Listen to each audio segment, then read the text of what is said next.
ఓం నమః శివాయ. ఓం నమో నారాయణాయ. కర్మ నివారణ నరదృష్టి నివారణ కాళభైరవాయ నమో నమః. ఓం దిగంబరాయ విద్మహే అశ్వవాహనాయ ధీమహి తన్నో శ్రీ ఉన్మత్త కాళభైరవ శ్రీ వారాహి శక్తి దేవ్యై నమోస్తుతే. హరి ఓం. మా ఛానల్కి స్వాగతం.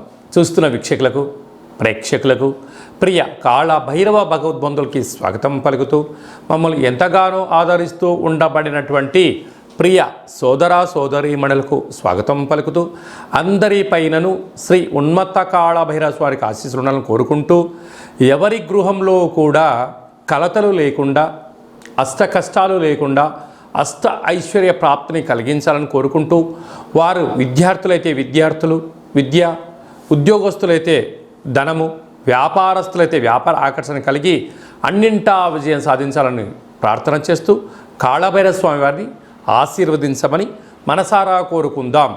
1వ తారీఖు 7వ నెల 2024 నుండి 15/7/2024 వరకు పుట్టినటువంటి వారందరికీ కూడా ముందస్తుగా జన్మదిన శుభాకాంక్షలు.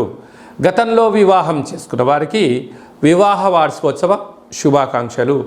ద్వాదశ రాశుల్లో గ్రహ గమనాన్ని ఒకసారి వీక్షింపచేద్దాం. మేషరాశిలో కుజ భగవానుడు స్వక్షేత్ర సంచార స్థితి, వృషభ రాశిలో దేవగురు బృహస్పతి సంచార స్థితి, మిథున రాశిలో రవి శుక్ర సంచార స్థితి, కర్కాటక రాశిలో బుధ సంచార స్థితి, కన్యరాశిలో కేతు సంచార స్థితి, కుంభరాశిలో శని భగవానుడు స్వక్షేత్ర సంచార స్థితి, మీనరాశిలో రాహు సంచార స్థితితో ద్వాదశ రాశుల్లో గ్రహ గమనాలు ఈ విధంగా ఉన్నాయి.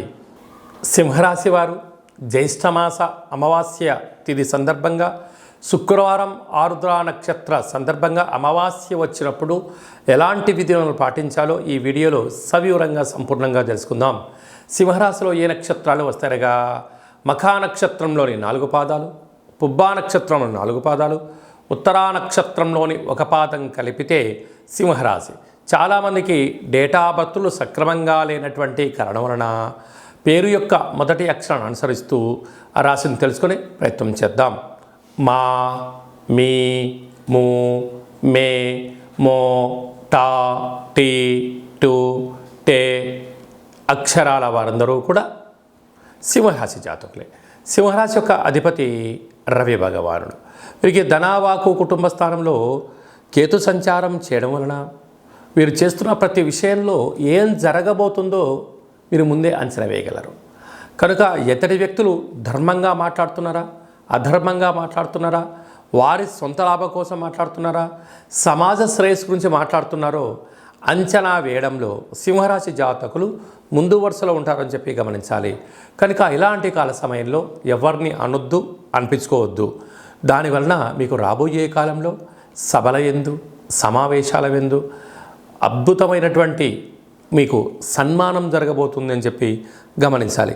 సప్తమ స్థానంలో శని భగవానుడు స్వక్షేత్రకారకుడు అవ్వడం వలన ప్రేమికుల మధ్య, భార్యాభర్తల మధ్య, నూతన వృత్తి ఉద్యోగ వ్యాపారస్తులతో కొత్త కొత్త పరిచయాలు కలిగినప్పుడు వీలైనంత వరకు మీ లిమిట్స్లో మీరు ఉండే ప్రయత్నం చేయండి.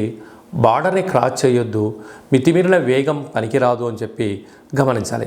అష్టమంలో రాహు సంచార స్థితి ఉండడం వలన ఏదైనా ఒక చిన్న సమస్య ఉన్నప్పుడు దాన్ని పెద్దగా భూతద్దులో పెట్టి చూసి ఆలోచించి బాధపడేదానికన్నా ఎక్కడి విషయాలు అక్కడే వినండి, అక్కడ మర్చిపోండి.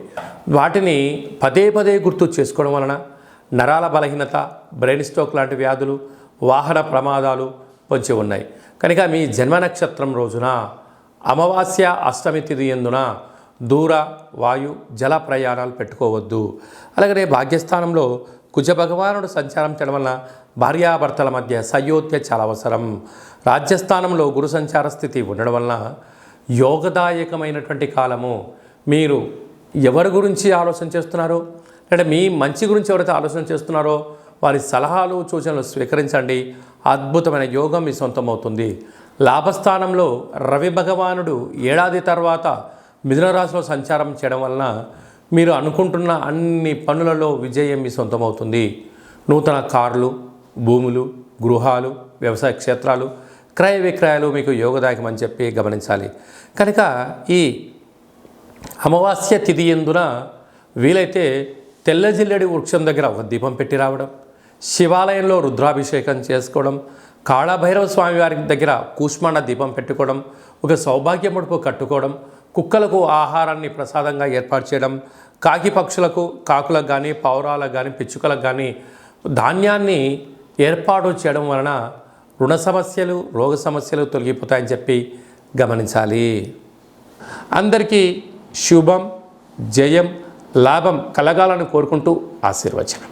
ఓం శతమానం భవతి శతాయు పురుష సతేంద్రియ ఆయుష్యేవేంద్రియే ప్రతిష్టతి. ధనం ధాన్యం బహుపుత్రలాభం శత సంవత్సరం దీర్ఘమాయు. సర్వే జనా సుఖినో భవంతు.